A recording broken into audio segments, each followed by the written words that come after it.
नमस्कार दर्शक बंधु आज हूँ बुधवार दिन अगस्ट मास 12 तारिख। आसतु जानिबा आजिर संपूर्ण खबर आउ देश दुनियार सब बड़ खबर उपरे नजर पकेइबा। आजिर प्रथम खबर लघुचाप प्रभाव में भिजिब ओडिशा बढ़िब वर्षा। बंगोपसागर सक्रिय थिबा घूर्णिबलय प्रभाव में आज सुधा उत्तर पश्चिम बंगोपसागर और संलग्न अंचल एक लघुचाप क्षेत्र सृष्टि होबार संभावना रही। यार प्रभाव में विशेषकर उत्तर उपकूल और यार संलग्न ओडिशा रे वर्षार परिमाण बढ़ी पारे। 12 रु 15 अगस्ट मध्य केतेक स्थान में प्रबल रु अति प्रबल वर्षा संभावना रही। आज आईएमडी राज्य में प्रबल वर्षा सह वज्रपात और झड़ वर्षा नहीं सतर्कता जारी करिछि। आज मयूरभंज, केन्दुझर, बालेश्वर, भद्रक, कटक, खोर्धा, केन्द्रापड़ा, जगतसिंहपुर, पुरी, नयगड़ा, जाजपुर, ढेंकानाल, गंजाम, अनुगुल, देवगढ़ और सुंदरगढ़ विभिन्न स्थान में हालुकारु प्रबल वर्षा हो पारे। अन्य जिले में वर्षा और घड़घड़ीर संभावना रही। गत 24 घंटे गंजाम पात्रपुर में 80.4 मिमी, खोर्धार चिलिकार 77 मिमी और बेलगुंठारे 76 मिमी वर्षा रेकर्ड होईछि। परवर्ती खबर प्रत्येक कृषकों को टोकन जोगाई दिया जोगाण मंत्री। पश्चिम ओडिशा रे धान क्रय नहीं बड़ बैठक अनुष्ठित होईछि। समस्त कृषकों को मिलिबो टोकन। कृषकों को हैरान न हुए नुआ आप माध्यम रे कृषक मानक रजिस्ट्रेशन करा जिवो बोली जोगाण मंत्री कृष्णचंद्र पात्र कहिसंती। जोगाण मंत्री सह पश्चिम ओडिशार विधायक मानकर एक गुरुत्वपूर्ण बैठक अनुष्ठित होईछि। एही बैठक रे बलांगीर, बरगढ़ और संबलपुर विधायक माने जोग देथिले। आसंता खरीफ ऋतु रे धान बिक्री प्रक्रिया को नहीं विधायक माने निजर उद्वेग प्रकाश करथिले। एने मंत्री आश्वासना देई कहिसंती राज्यर समस्त कृषकों रजिस्ट्रेशन करा जिवो। प्रत्येक कृषकों को टोकन जोगाई दिया जिवो एवं काहार भी टोकन ब्रेक हेबो नाही। सरकार समस्त कृषकों ठारू धान क्रय करिवे। कृषक मानक हैरान करिवा आम सरकार मंत्र नुहे। जमी मालिक एवं भाग चाषी मानक पई एक स्वतंत्र मोबाइल ऐप प्रस्तुत करा जायछि। एही ऐप माध्यम रे सेमाने फेस ऑथेंटिकेशन माध्यम रे निजर रजिस्ट्रेशन करि परिवे। रजिस्ट्रेशन पई आसंता अगस्त 31 तारिख पर्यंत समय रही। आवश्यकता अनुजाई एही समय सीमा आहुरी वृद्धि करा जिवो बोली मंत्री कहिसंती। परवर्ती खबर खूब शीघ्र ओडिशा रे नुआ लोकायुक्त नियुक्ति प्रक्रिया को नहीं मंत्री बड़ सूचना। विरोधी तीव्र टार्गेट। ओडिशा रे खूब शीघ्र नुआ लोकायुक्त नियुक्त हेबे। ए नहीं राजस्व मंत्री सुरेश पुजारी बड़ सूचना दैछंती। लोकायुक्त नियुक्ति पई बैठक होई सारिथिबा बेले आवश्यक प्रक्रिया मध्य आरंभ होईछि बोली से कहिसंती। सांविधानिक व्यवस्था अनुसार मुख्यमंत्री, विधानसभा बाचस्पति और विरोधी दल नेता को नहीं गठित व्यवस्था रे निष्पत्ति निया जाए। प्रथम बैठक सरिथिबारु खूब शीघ्र नियुक्ति प्रक्रिया समाप्त हेबो बोली मंत्री आशा प्रकाश करिसंती। लोकायुक्त नियुक्ति रे विलंब नहीं विरोधी प्रश्नर जवाब दे सुरेश पुजारी कहिसंती 24 वर्ष धरी क्षमतार थिबा सरकार और वर्तमान सरकार को तुलना करा जिबा उचित।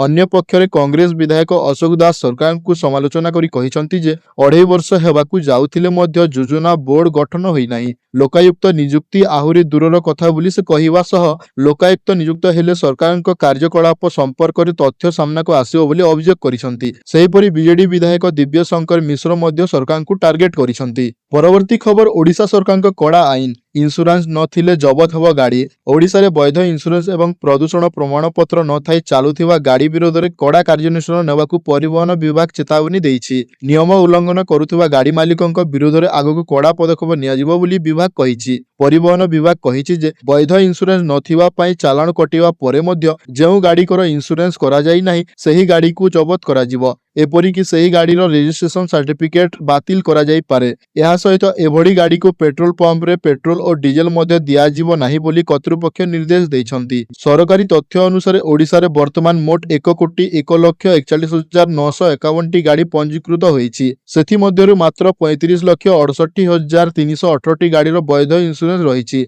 अन्य पटे राज्यर 65,73,633 टी गाड़ीर वैध इंश्योरेंस नाही। एते संख्यक गाड़ीर इंश्योरेंस नथिबारु कर्तृपक्ष एवं जांच प्रक्रिया को आहुरी कड़ा करने निष्पत्ति नहीं। परवर्ती खबर गंजेई चाष पई सार जोगाउथिबा डीलर विरोध में हेब कड़ा कार्यानुष्ठान। उपमुख्यमंत्री केवी सिंहदेव यह कहिसंती। राज्य में गंजेई चाष करुथिबा लोकन को सार जोगाउथिबा डीलर विरोध में कठोर कार्यानुष्ठान ग्रहण करा जिवो। मंगलवार दिन ओडिशार उपमुख्यमंत्री तथा कृषि कृषक सशक्तिकरण एवं शक्ति मंत्री कनक वर्धन सिंहदेव एही कड़ा चेतावनी दैछंती। श्री सिंहदेव स्पष्ट करिसंती जे कृषक माननकु केवल कृषि कार्य निमंते सार जोगाई दिया जाउछि, गंजेई चाष पई नुहे। किछि असाधु सार डीलर बेआईन मारिजुआना बा गंजेई चाष पई कृषि उपकरण और सार जोगाउथिबा नै सरकारक निकटरे अभियोग आसिथिला, जहाकू राज्य सरकार अत्यंत गुरुतर सह ग्रहण करिसंती। ମନ୍ତ୍ରୀ କହିଛନ୍ତି ଯେ କେତେକ ସାର ଡିଲର ଗଞ୍ଜେଇ ଚାଷ ପାଇଁ ସାର ଯୋଗାଉଥିବା କଥା ସାମ୍ନାକୁ ଆସିଛି। ଏହି ବେଆଇନ କାର୍ଯ୍ୟରେ ସମ୍ପୃକ୍ତ ଥିବା ପ୍ରମାଣିତ ହେଲେ ଦୋଷୀମାନଙ୍କ ବିରୋଧରେ ଆଇନ ଅନୁଯାୟୀ ଦୃଢ଼ କାର୍ଯ୍ୟାନୁଷ୍ଠାନ ଗ୍ରହଣ କରାଯିବ। କୃଷି କାର୍ଯ୍ୟ ପାଇଁ ଉଦ୍ଦିଷ୍ଟ ସାରକୁ ଅନ୍ୟ ବେଆଇନ କାର୍ଯ୍ୟରେ ବ୍ୟବହାର କରାଯାଉଥିବା ନେଇ ବ୍ୟାପକ ଅଭିଯୋଗ ଆସିବା ପରେ ମନ୍ତ୍ରୀ ଏହି ଚେତାବନୀ ଅସାଧୁ ବ୍ୟବସାୟୀଙ୍କ ମଧ୍ୟରେ ଭୟ ସୃଷ୍ଟି କରିଛି। ପରବର୍ତ୍ତୀ ଖବର, ଖରିଫ ଧାନ ପଞ୍ଜୀକରଣକୁ ନେଇ ବଢୁଛି ଚାଷୀ ଅସନ୍ତୋଷ। ଖରିଫ ଧାନ ସଂଗ୍ରହ ପ୍ରକ୍ରିୟା ଆରମ୍ଭରୁ ହିଁ ବିବାଦ। ଧାନ ବିକ୍ରି ପାଇଁ ଚାଷୀ ପଞ୍ଜୀକରଣରେ ନୂଆ ନିୟମ ଓ ଜଟିଳ ସର୍ତ୍ତାବଳୀକୁ ନେଇ ଅସନ୍ତୋଷ ବଢିଛି। ବିଭିନ୍ନ ଜିଲ୍ଲାରେ ଚାଷୀ ସଂଗଠନ ରାସ୍ତାକୁ ଓହ୍ଲାଇଥିବା ବେଳେ ସରକାରଙ୍କ ଉପରେ ଚାପ ବଢୁଛି। ଚାଷୀଙ୍କ ଅଭିଯୋଗ ଯେ ପୂର୍ବରୁ ସରଳ ଥିବା ଧାନ ପଞ୍ଜୀକରଣ ପ୍ରକ୍ରିୟାକୁ ନୂଆ ନିୟମ ମାଧ୍ୟମରେ ଜଟିଳ କରାଯାଇଛି। ବିଶେଷ କରି ଏଗ୍ରିଷ୍ଟାକ୍ ପଞ୍ଜୀକରଣ ଓ ଜମି ସମ୍ପର୍କିତ ତଥ୍ୟ ଯାଞ୍ଚକୁ ନେଇ ଚାଷୀଙ୍କ ମଧ୍ୟରେ ଦ୍ୱନ୍ଦ୍ୱ ଓ ଅସନ୍ତୋଷ ଦେଖାଦେଇଛି। ତେଣୁ ପୂର୍ବ ଭଳି ସରଳ ଢାଞ୍ଚାରେ ପଞ୍ଜୀକରଣ କରିବାକୁ ଚାଷୀ ସଂଗଠନ ଦାବି କରିଛନ୍ତି। ଏଗ୍ରିଷ୍ଟାକ୍ ପଞ୍ଜୀକରଣକୁ ବିରୋଧ କରି ବରଗଡ଼ରେ ଚାଷୀମାନେ ଆନ୍ଦୋଳନକୁ ଓହ୍ଲାଇଛନ୍ତି। ଚାଷୀମାନେ ଏସ୍ପି ଅଫିସ ଘେରାଉ କରିବା ସହ ପଞ୍ଜୀକରଣରେ ଥିବା ସର୍ତ୍ତାବଳୀକୁ ସରଳ କରିବାକୁ ଦାବି କରିଛନ୍ତି। ସେହିପରି ରାଜବୁଡ଼ା ସମ୍ବର କୃଷକ ସଂଗଠନର ଡାକରାରେ ପଦ୍ମପୁରରେ ଶହ ଶହ ଚାଷୀ ଏକାଠି ହୋଇ ଜେଲ୍ ଭର ଆନ୍ଦୋଳନ କରିଛନ୍ତି। ପଦ୍ମପୁର ଉପଖଣ୍ଡ ପୋଲିସ ଅଧିକାରୀଙ୍କ କାର୍ଯ୍ୟାଳୟ ସମ୍ମୁଖରେ ଚାଷୀମାନେ ଏକାଠି ହୋଇ ସରକାରଙ୍କ ନୂଆ ପଞ୍ଜୀକରଣ ବ୍ୟବସ୍ଥାକୁ ବିରୋଧ କରିଛନ୍ତି। ବଲାଙ୍ଗୀର ଦେଓଗାଁରେ ମଧ୍ୟ ସମାନ ଚିତ୍ର। ଚାଷୀମାନେ ରାସ୍ତାକୁ ଓହ୍ଲାଇ ସରକାରଙ୍କ ନୂଆ ନିୟମକୁ ବିରୋଧ କରିଛନ୍ତି। ପରବର୍ତ୍ତୀ ଖବର, ମହିଳାଙ୍କୁ ମିଳିବ ଗୋଟିଏ ବର୍ଷ ପାଇଁ ମାଗଣା ମୋବାଇଲ ରିଚାର୍ଜ। ଶେଷରେ ମୋଦି ସରକାର ଦେଲେ ସଫେଇ। ସୋସିଆଲ ମିଡିଆରେ ଅନେକ ଫଟୋ ଏବଂ ଭିଡିଓ ପ୍ରାୟତଃ ଭାଇରାଲ ହୁଏ। ଏଥିରେ ପ୍ରାୟତଃ ସରକାରୀ ଘୋଷଣା ଏବଂ ଯୋଜନା ବିଷୟରେ ସୂଚନା ଥାଏ। ଏହି ପୋଷ୍ଟ ଗୁଡ଼ିକ ମଧ୍ୟରୁ କିଛି ସତ୍ୟ ହୋଇଥିବା ବେଳେ ଅନ୍ୟ ଗୁଡ଼ିକ ମିଥ୍ୟା ଥାଏ। ସମ୍ପ୍ରତି ଏପରି ଏକ ଭିଡିଓ ଭାଇରାଲ ହେଉଛି। ଏହି ଭିଡିଓରେ ପ୍ରଧାନମନ୍ତ୍ରୀ ନରେନ୍ଦ୍ର ମୋଦି କହୁଥିବା ଦେଖାଯାଉଛି ଯେ ସ୍ୱାଧୀନତା ଦିବସ ଅବସରରେ ସେ ମହିଳାମାନଙ୍କୁ ଗୋଟିଏ ବର୍ଷ ପାଇଁ ମାଗଣା ମୋବାଇଲ ଫୋନ ରିଚାର୍ଜ ପ୍ରଦାନ କରିବେ। ଭିଡିଓଟି ଏତେ ଭାଇରାଲ ହୋଇଛି ଯେ ଏହା ସରକାରଙ୍କ ଦୃଷ୍ଟିକୁ ମଧ୍ୟ ଆସିଛି। ସରକାର ଏବେ ଭିଡିଓ ପଛରେ ଥିବା ସତ୍ୟକୁ ସ୍ପଷ୍ଟ କରିଛନ୍ତି। ଭିଡିଓଟି ଭାଇରାଲ ହେବା ମାତ୍ରେ ସରକାର ସଂସ୍ଥା PIB ଫ୍ୟାକ୍ଟ ଚେକ୍ ତଥ୍ୟ ପ୍ରକାଶ କରିଛି। ଭିଡିଓଟି ସେୟାର କରି ସେମାନେ ଏହାକୁ ସମ୍ପୂର୍ଣ୍ଣ ନକଲି ଘୋଷଣା କରିଛନ୍ତି। ଫେକ୍ ଭିଡିଓ ଠାରୁ ସାବଧାନ ରୁହନ୍ତୁ ବୋଲି PIB ଫ୍ୟାକ୍ଟ ଚେକ୍ ପକ୍ଷରୁ କୁହାଯାଇଛି। ଭିଡିଓଟି AI ପ୍ରଯୁକ୍ତି ବିଦ୍ୟା ବ୍ୟବହାର କରି ତିଆରି କରାଯାଇଛି ବୋଲି ଜଣାପଡ଼ିଛି। ପରବର୍ତ୍ତୀ ଖବର, ପିଲା ପଢ଼ିବେ ଭଗବତ ଗୀତା। ଛାତ୍ରଛାତ୍ରୀଙ୍କ ମଧ୍ୟରେ ଆଧ୍ୟାତ୍ମିକ ଚେତନା ବୃଦ୍ଧି ପ୍ରୟାସ। ଗୀତା ପାଠରେ ଛାତ୍ରଛାତ୍ରୀଙ୍କ ପ୍ରତିଭା ପ୍ରଦର୍ଶନ। ଛାତ୍ରଛାତ୍ରୀଙ୍କ ମଧ୍ୟରେ ଭଗବତ ଗୀତାର ଜ୍ଞାନ ଓ ଆଧ୍ୟାତ୍ମିକ ଚେତନା ବୃଦ୍ଧି ଲକ୍ଷ୍ୟରେ ରାଜ୍ୟରେ ଆୟୋଜିତ ହେବ ଗୀତା ପାଠ ପ୍ରତିଯୋଗିତା ଓ ଗୀତା ଜ୍ଞାନ ପରୀକ୍ଷା। ପ୍ରଜ୍ଞାନ ମିଶନ ପକ୍ଷରୁ ଆୟୋଜିତ ଏହି କାର୍ଯ୍ୟକ୍ରମରେ ରାଜ୍ୟର ସମସ୍ତ ଜିଲ୍ଲାର ସ୍କୁଲ, କଲେଜ ଓ ବିଶ୍ୱବିଦ୍ୟାଳୟର ଛାତ୍ରଛାତ୍ରୀ ସାମିଲ ହୋଇପାରିବେ। ଏନେଇ ଉଚ୍ଚଶିକ୍ଷା ବିଭାଗ ପକ୍ଷରୁ ସମସ୍ତ ବିଶ୍ୱବିଦ୍ୟାଳୟ ଓ ସରକାରୀ ଅନୁଦାନ ପ୍ରାପ୍ତ କଲେଜକୁ ଅବଗତ କରାଯାଇଛି। ଭଗବତ ଗୀତାର ଷଷ୍ଠ ଅଧ୍ୟାୟ ଆତ୍ମସଂଯମ ଯୋଗକୁ ଆଧାର କରି ଗୀତା ପାଠ ପ୍ରତିଯୋଗିତା ହେବ।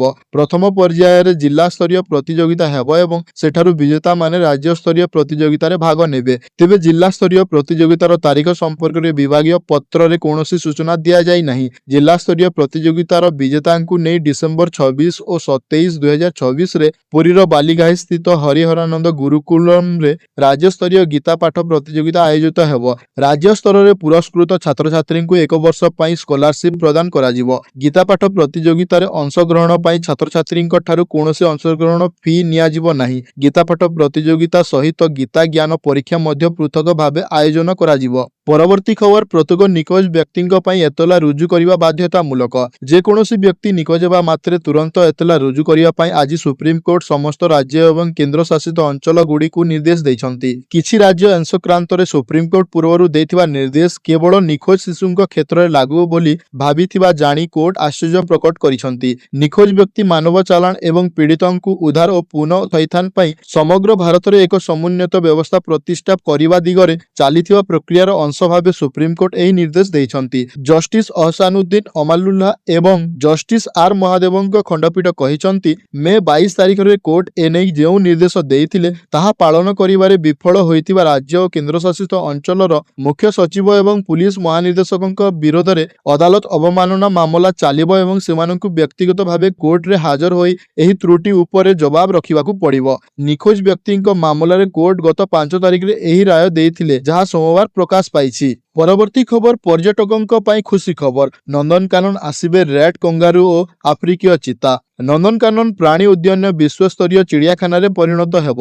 ଏଥିପାଇଁ ରାଜ୍ୟ ଓ କେନ୍ଦ୍ର ସରକାର ସମସ୍ତ ପ୍ରକାରର ସହାୟତା ପ୍ରଦାନ କରୁଛନ୍ତି। ପ୍ରାଣୀ ଉଦ୍ୟାନରେ ନୂଆ ଖୁଆଡ଼ ସହିତ ନବୀକରଣ କାର୍ଯ୍ୟ ଶେଷ ପର୍ଯ୍ୟାୟରେ ପହଞ୍ଚିଲାଣି। ପର୍ଯ୍ୟଟକମାନଙ୍କୁ ଆକୃଷ୍ଟ କରିବା ଉଦ୍ଦେଶ୍ୟରେ ବିଭିନ୍ନ ମହାଦେଶରୁ ଅନେକ ବିରଳ ତଥା ବିଦେଶୀ ପ୍ରଜାତିର ବନ୍ୟଜନ୍ତୁ ନନ୍ଦନକାନନ ଆଣିବା ନେଇ ବ୍ୟାପକ ପ୍ରସ୍ତୁତ ଚାଲିଛି। ଏହି ବିଦେଶୀ ଜୀବଜନ୍ତୁଙ୍କ ଆଗମନ ଚିଡ଼ିଆଖାନାର ସୌନ୍ଦର୍ଯ୍ୟ ଓ ଆକର୍ଷଣକୁ ବହୁଗୁଣିତ କରିବ ବୋଲି ଆଶା କରାଯାଉଛି। ଏଥର ନନ୍ଦନକାନନ କର୍ତ୍ତୃପକ୍ଷ କିଛି ବିଦେଶୀ ନୂଆ ଜନ୍ତୁ ସହିତ କିଛି ପୁରୁଣା ଜନ୍ତୁ ଆଣୁଛନ୍ତି। ସେଥିରେ ଅଛନ୍ତି ଜେବ୍ରା, ଆଫ୍ରିକୀୟ ଚିତା, ବୁଲ୍ ୱାଇଲ୍ଡ ବିଷ୍ଟ, ଅଷ୍ଟ୍ରେଲିଆର ରେଡ୍ କଙ୍ଗାରୁ, ପୂର୍ବ ହିମାଳୟର ରେଡ୍ ପାଣ୍ଡା। ସୂଚନାଯୋଗ୍ୟ ଯେ ଭାରତରେ 1952 ମସିହାରେ ଲୁପ୍ତ ହୋଇଯାଇଥିବା ଚିତାକୁ 2022 ମସିହାରେ ପ୍ରୋଜେକ୍ଟ ଚିତା ମାଧ୍ୟମରେ ନାମିବିଆ, ଦକ୍ଷିଣ ଆଫ୍ରିକା ଏବଂ ବୋତ୍ସୱାନାରୁ ଅଣାଯାଇଥିଲା। ଏହା ସହିତ ଆଫ୍ରିକାର ପ୍ରସିଦ୍ଧ ବ୍ଲୁ ୱାଇଲ୍ଡ ବିଷ୍ଟ ମଧ୍ୟ ନନ୍ଦନକାନନ ଆସିବାକୁ ଯାଉଛନ୍ତି। ଏହି ନୂତନ ପ୍ରଜାତିର ଆଗମନ ଓଡ଼ିଶାକୁ ଆଫ୍ରିକୀୟ ବନ୍ୟଜନ୍ତୁଙ୍କ ଏକ ନିଆରା ଅନୁଭୂତି ଆଣିଦେବ। ଏହି ଜନ୍ତୁଙ୍କ ପାଇଁ କିଛି ଖୁଆଡ଼ କାର୍ଯ୍ୟ ଶେଷ ହୋଇଥିବା ବେଳେ କିଛି ଖୁଆଡ଼ କାର୍ଯ୍ୟ ଶେଷ ପର୍ଯ୍ୟାୟରେ ପହଞ୍ଚିଛି। ନନ୍ଦନକାନନ ପ୍ରତିଷ୍ଠା ଦିବସ ଡିସେମ୍ବର 29 ତାରିଖ ପୂର୍ବରୁ ଏହି ଜନ୍ତୁ ଆସିବେ। ପରବର୍ତ୍ତୀ ଖବର ଓଡ଼ିଶା ଡିଜିପି ଚୟନ ନେଇ ବଢ଼ୁଛି ଅଡ଼ୁଆ। ଆଜି ସୁପ୍ରିମକୋର୍ଟରେ ଶୁଣାଣି। ଓଡ଼ିଶା ଡିଜିପି ଚୟନ ନେଇ ବଢ଼ୁଛି ଅଡ଼ୁଆ। ସୁପ୍ରିମକୋର୍ଟରେ ଦାୟର ଜନସ୍ୱାର୍ଥ ମାମଲା। ରାଜ୍ୟ ସରକାର ପ୍ରକାଶ ସିଂ ମାମଲାର ଉଲ୍ଲଂଘନ କରିଥିବା ଅଭିଯୋଗ। ଆଜି ସୁପ୍ରିମକୋର୍ଟରେ ଶୁଣାଣି ପୂର୍ବରୁ ୟୁପିଏସ୍ସିକୁ ଦିଆଯାଇଥିବା ତାଲିକାରୁ ଜଣେ ଅଫିସରଙ୍କ ନାଁ କଟାଯିବା ନେଇ ଆସିଲା ଅଭିଯୋଗ। କେଉଁ ଆଧାରରେ ନୂଆ ତାଲିକା ଦେବାକୁ ନିଷ୍ପତ୍ତି ନେଲେ ରାଜ୍ୟ ସରକାର? 2 ଜଣ ଅଫିସରଙ୍କ ରାତି ଅଧିଆ ପଦୋନ୍ନତି ନେଇ ଶୁଣାଣି ବେଳେ ଆଲୋଚନା। ଏବେ ପୁଣି ନୂଆ ତାଲିକା ଦେବେ ରାଜ୍ୟ ସରକାର। ଆଇନଗତ ଲଢ଼େଇ ଆରମ୍ଭ ହୋଇଥିବାରୁ ବିଳମ୍ବ ହୋଇପାରେ ନୂଆ ଡିଜିପି ନିଯୁକ୍ତି। ନିୟମ ଅନୁସାରେ କେବଳ ଲେବଲ 16 ଅଫିସର ଡିଜିପି ହୋଇପାରିବେ। ଏହି ଆଧାରରେ ଏଡିଜିପି ରାଙ୍କର ଅଫିସରଙ୍କୁ ପଦୋନ୍ନତି ଦେଇ ଡିଜିପି କରିବାକୁ ଚେଷ୍ଟା କରାଯାଉଥିବା ଚର୍ଚ୍ଚା। ସେପଟେ ଡିଜିପି ଚୟନ ନେଇ 13 ତାରିଖରେ ବସିବ ୟୁପିଏସ୍ସି ଚୟନ କମିଟି ବୈଠକ। ଦିଲ୍ଲୀରେ ବସିବ ବୈଠକ। 7 ତାରିଖ ବୈଠକରେ ବାହାରି ପାରିନାହିଁ ନିଷ୍କର୍ଷ। ପରବର୍ତ୍ତୀ ଖବର ଅରୁଣାଚଳକୁ ନେଇ ପୁଣି ଚୀନର ଦାଦାଗିରି। 27ଟି ସ୍ଥାନକୁ ନିଜର ବୋଲି କରୁଛି ଦାବି। ଅରୁଣାଚଳ ପ୍ରଦେଶରେ ଭାରତର ସୀମା ନିର୍ଦ୍ଧାରଣକୁ ନେଇ ଭାରତ ଓ ଚୀନ ମଧ୍ୟରେ ପୁଣି ବିବାଦ ଦେଖାଦେଇଛି। ଚୀନ ସୋମବାର ଭାରତର ଏକ ପଦକ୍ଷେପକୁ ବିରୋଧ କରିଛି।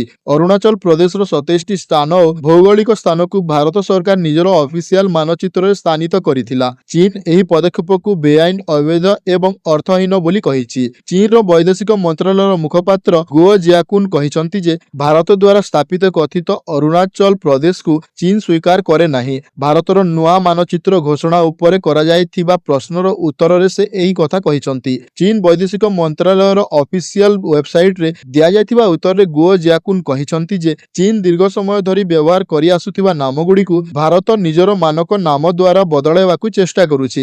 ଭାରତର ଏହି ପଦକ୍ଷେପ ବେଆଇନ ଏବଂ ଏହାର କୌଣସି ମାନ୍ୟତା ନାହିଁ ବୋଲି ସେ କହିଛନ୍ତି। ସେ ଆହୁରି କହିଛନ୍ତି ଯେ ଭାରତ ନାମ ବଦଳାଇ ଦେଲେ ମଧ୍ୟ ଜାଙ୍ଗନାନ ଅଞ୍ଚଳ ଚୀନର ବୋଲି ଚୀନର ଦାବି ଉପରେ କୌଣସି ପ୍ରଭାବ ପଡ଼ିବ ନାହିଁ।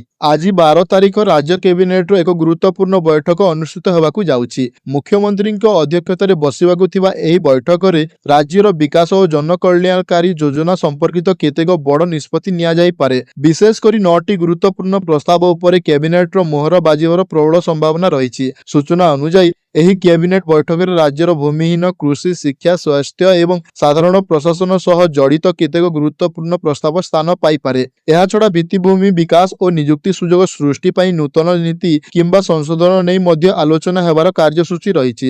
ଆସନ୍ତା ବୈଠକରେ ଯେଉଁ 9ଟି ପ୍ରସ୍ତାବ ଉପରେ ମୋହର ବାଜିବାକୁ ଯାଉଛି ତାହା ରାଜ୍ୟର ଆର୍ଥିକ ଓ ସାମାଜିକ ପ୍ରଗତିକୁ ଆହୁରି ଆଗକୁ ନେବାରେ ସହାୟତା ହେବ। ମନ୍ତ୍ରୀ ପରିଷଦର ଏହି ବୈଠକ ପରେ ସରକାରଙ୍କ ପକ୍ଷରୁ ଗ୍ରହଣ କରାଯାଇଥିବା ନିଷ୍ପତ୍ତିଗୁଡ଼ିକ ସମ୍ପର୍କରେ ଆନୁଷ୍ଠାନିକ ଭାବେ ଗଣମାଧ୍ୟମକୁ ସୂଚନା ଦିଆଯିବ। ପରବର୍ତ୍ତୀ ଖବର 3 ବର୍ଷ ମଧ୍ୟରେ 7% ମହଙ୍ଗା ହୋଇଛି ଔଷଧ। କମୁନି ନକଲି ଔଷଧ ମାମଲା ପଦକ୍ଷେପ ଶୂନ। ଯଦି ହସ୍ପିଟାଲରୁ ଫେରିବା ପରେ ଆପଣ ଅନୁଭବ କରନ୍ତି ଯେ ଔଷଧର ମୂଲ୍ୟ ଡାକ୍ତରଙ୍କ ଫି ଅପେକ୍ଷା ଆପଣଙ୍କ ଆର୍ଥିକ ସ୍ଥିତିକୁ ଅଧିକ ଚାପଗ୍ରସ୍ତ କରିଛି, ତେବେ ଭାବନ୍ତୁ ଏହି ଘଟଣା କେବଳ ଆପଣଙ୍କ କ୍ଷେତ୍ରରେ ନୁହେଁ, ବରଂ ଅନେକ ଲୋକ ଏହି ସମସ୍ୟାର ସମ୍ମୁଖୀନ ହେଉଛନ୍ତି। ଏହି ଅପ୍ରିୟ ସତ୍ୟକୁ କେନ୍ଦ୍ର ସରକାର ମଧ୍ୟ ସ୍ୱୀକାର କରିଛନ୍ତି। ଲୋକସଭାରେ ଉପସ୍ଥାପିତ ଏକ ଉତ୍ତରରେ ସରକାର ସ୍ୱୀକାର କରିଛନ୍ତି ଯେ ଗତ 3 ବର୍ଷ ମଧ୍ୟରେ ଅଣସୂଚିତ ବା ନନ୍ ସେଡ୍ୟୁଲ୍ ଔଷଧର ମୂଲ୍ୟ ବାର୍ଷିକ ହାରାହାରି 6.94% ବୃଦ୍ଧି ପାଇଛି। ଯଦିଓ ଏହି ସଂଖ୍ୟା ସରକାରଙ୍କ ଦ୍ୱାରା ନିର୍ଦ୍ଧାରିତ 10% ସୀମା ତଳେ ରହିଛି, ତଥାପି ଏହା ସାଧାରଣ ଲୋକଙ୍କ ଉପରେ ଆର୍ଥିକ ବୋଝ ପକାଇ ଚାଲିଛି। ଏହି ସମୟରେ ନକଲି, ଭେଜାଲ ଏବଂ ନିମ୍ନମାନର ଔଷଧ ସମ୍ପର୍କରେ ଏକ ଚିନ୍ତାଜନକ ଚିତ୍ର ଉଭା ହୋଇଛି, କିନ୍ତୁ ଏ ଦିଗରେ କାର୍ଯ୍ୟାନୁଷ୍ଠାନ ଅପେକ୍ଷାକୃତ ସୀମିତ ଦେଖାଯାଇଛି। ତେବେ ଆସନ୍ତୁ ଆମେ ବୁଝିବା ଯେ ଦେଶରେ ଔଷଧ କେତେ ମହଙ୍ଗା ହୋଇଛି। ଯଦି କେହି ଏହି ମହଙ୍ଗା ଶବ୍ଦକୁ ଦୁଇଟି ଅର୍ଥରେ ବୁଝିବାକୁ ଚେଷ୍ଟା କରିବେ, ତେବେ ପ୍ରଥମଟି ଉଚ୍ଚ ଆର୍ଥିକ ମୂଲ୍ୟ ସହିତ ଜଡ଼ିତ ଥିବାବେଳେ ଦ୍ୱିତୀୟଟି ଆପଣଙ୍କ ଜୀବନର ମୂଲ୍ୟ ସହିତ ଜଡ଼ିତ। ପରବର୍ତ୍ତୀ ଖବର, ମୁଖ୍ୟମନ୍ତ୍ରୀଙ୍କ ଜିଲ୍ଲାରେ ଗଡ଼ିଲାନି ମୁଖ୍ୟମନ୍ତ୍ରୀ ବସ୍, ଦରମା ପାଇ ଚାଳକଙ୍କ ଧର୍ମଘଟ। ମୁଖ୍ୟମନ୍ତ୍ରୀଙ୍କ ଜିଲ୍ଲାରେ ଗଡ଼ିଲାନି ମୁଖ୍ୟମନ୍ତ୍ରୀ ବସ୍, ଦରମା ଠିକ୍ ସମୟରେ ମିଳୁନଥିବା ଅଭିଯୋଗରେ ଧର୍ମଘଟ ଓହ୍ଲାଇଛନ୍ତି ମୁଖ୍ୟମନ୍ତ୍ରୀ ବସ୍ ଚାଳକ। ଫଳରେ କେନ୍ଦୁଝର ଜିଲ୍ଲାରେ ଠପ୍ ହୋଇଯାଇଛି ବସ୍ ସେବା। ଯାତାୟାତ ପାଇଁ ବସ୍ ଉପରେ ନିର୍ଭର କରୁଥିବା ଯାତ୍ରୀ ଏବେ ହେଉଛନ୍ତି ନାଇଁ ନଥିବା ହଇରାଣ। କେନ୍ଦୁଝର ଜିଲ୍ଲାର 7ଟି ବ୍ଲକରେ ମୁଖ୍ୟମନ୍ତ୍ରୀ ବସ୍ ଚାଳକମାନେ କାର୍ଯ୍ୟ ବନ୍ଦ ଆନ୍ଦୋଳନ କରିଛନ୍ତି। ବସ୍ ଚାଳକମାନେ ଗାଡ଼ି ଚଳାଇବା ବନ୍ଦ କରିଦେଇଥିବାରୁ ବ୍ଲକ ପରିସରରେ ଅଟକି ରହିଛି ବସ୍। ଆଉ ବ୍ଲକ ସମ୍ମୁଖରେ ଏକାଠି ହୋଇ ଦାବି ନେଇ ପ୍ରତିବାଦ କରୁଛନ୍ତି ଚାଳକମାନେ। ଚାଳକମାନଙ୍କ ଅଭିଯୋଗ ହେଉଛି ସେମାନଙ୍କୁ ଠିକ୍ ସମୟରେ ଦରମା ମିଳୁନାହିଁ। ନିୟମିତ ଭାବେ ଦରମା ପ୍ରଦାନ କରାଯାଉନଥିବାରୁ ପରିବାର ଚଳାଇବାରେ ସେମାନେ ସମସ୍ୟାର ସମ୍ମୁଖୀନ ହେଉଛନ୍ତି। ଏନେଇ ବାରମ୍ବାର ଦାବି ଜଣାଇଥିଲେ ମଧ୍ୟ ସମସ୍ୟାର ସ୍ଥାୟୀ ସମାଧାନ ହୋଇନଥିବା ଅଭିଯୋଗ କରିଛନ୍ତି ଆନ୍ଦୋଳନରତ ଚାଳକ। ଏପଟେ ଚାଳକମାନଙ୍କ ଧର୍ମଘଟ ଯୋଗୁଁ ସିଧାସଳଖ ପ୍ରଭାବିତ ହୋଇଛି ସାଧାରଣ ଯାତ୍ରୀଙ୍କ ଯାତାୟାତ। ନିର୍ଦ୍ଧାରିତ ରୁଟ୍ରେ ବସ୍ ଚଳାଚଳ କରୁନଥିବାରୁ ଛାତ୍ରଛାତ୍ରୀ, କର୍ମଜୀବୀ ଓ ଦୂରଦୂରାନ୍ତରରୁ ଆସୁଥିବା ଯାତ୍ରୀ ହଇରାଣ ହେଉଛନ୍ତି। ଅନେକ ଯାତ୍ରୀଙ୍କୁ ବିକଳ୍ପ ଯାତାୟାତ ଉପରେ ନିର୍ଭର କରିବାକୁ ପଡୁଛି। ପରବର୍ତ୍ତୀ ଖବର, ଆଜି ବଡ଼ଦେଉଳରେ 5 ଘଣ୍ଟା ବନ୍ଦ ରହିବ ସାଧାରଣ ଦର୍ଶନ। ଆଜି ଶ୍ରାବଣ କୃଷ୍ଣ ଅମାବସ୍ୟା ତିଥି। ଏହି ଦିନ ଶ୍ରୀମନ୍ଦିରରେ ଶ୍ରୀ ବିଗ୍ରହମାନଙ୍କ ଚିତା ଲାଗି ନୀତି ଅନୁଷ୍ଠିତ ହେବ, ଯେଉଁଥିପାଇଁ 5 ଘଣ୍ଟା ପାଇଁ ବନ୍ଦ ରହିବ ସର୍ବସାଧାରଣ ଦର୍ଶନ। ଅପରାହ୍ନ 2ଟାରୁ ସନ୍ଧ୍ୟା 7ଟା ଯାଏ ବନ୍ଦ ରହିବ ଦର୍ଶନ। ପ୍ରଥମ ଭୋଗ ମଣ୍ଡପ ଭୋଗ ଶେଷ ଅନୁଷ୍ଠିତ ହେବ ଏହି ଗୁପ୍ତ ନୀତି। ଶ୍ରୀମନ୍ଦିର ପ୍ରଶାସନ ପକ୍ଷରୁ ଏନେଇ ଦିଆଯାଇଛି ସୂଚନା। ଏହି ଅବସରରେ ଶ୍ରୀଜୀଉଙ୍କ ମସ୍ତକରେ ଲାଗି ହୋଇଥାଏ ରତ୍ନ ଖଚିତ ସୁବର୍ଣ୍ଣ ଚିତା। ଗତ ସ୍ନାନ ପୂର୍ଣ୍ଣିମାରେ ଶ୍ରୀଜୀଉଙ୍କ ମସ୍ତକରୁ ଏହି ଚିତାକୁ ସୁରକ୍ଷା ଦୃଷ୍ଟିରୁ ବାହାର କରିଦିଆଯାଇଥିଲା। ଦଇତାପତି ସେବକମାନେ ଭଣ୍ଡାର, ମେକାପ ଓ ପାଟରା ବିଷୋଇ ସେବାୟତଙ୍କ ସହାୟତାରେ ଏହି ଚିତାକୁ ପୁଣି ଲାଗି କରିଥାନ୍ତି। ଶ୍ରୀମନ୍ଦିରରେ ପାଳିତ ଅନେକ ପର୍ବ ଓ ଉତ୍ସବ ପାଳନ ହେଉଥିବା ବେଳେ ଚିତା ଲାଗି ଅମାବାସ୍ୟା ଅନ୍ୟତମ।